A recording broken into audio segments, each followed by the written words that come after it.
Magandang umaga Batangas, narito na po magiging lagay ng ating panahon ngayong araw ng Miyerkules, February 7, 2024.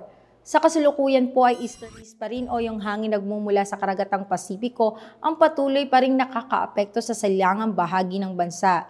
Ito rin maaaring magdala ng maulap na kalangitan at mga pag-ulan, partikular na sa silangang bahagi ng Eastern Mindanao at Northern Mindanao. Samantala, sa nalalabing bahagi ng bansa, partikular na sa Luzon, ay makakaranas ng mainit na tanghali dahil nga sa bagyang paghina ng Northeast Monsoon o hanging amihan.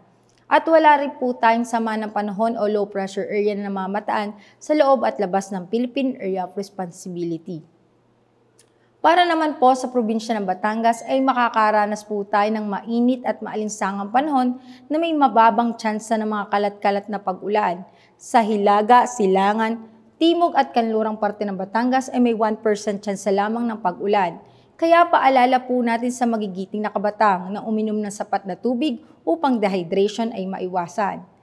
Ang magiging agwat ng temperatura ngayong araw ng Miyerkules ay nasa pagitan ng 23 to 32 degrees Celsius. Si Haring Araw ay sumikat kaninang 6:22 ng umaga at lulubog mamayang 5:58 ng hapon.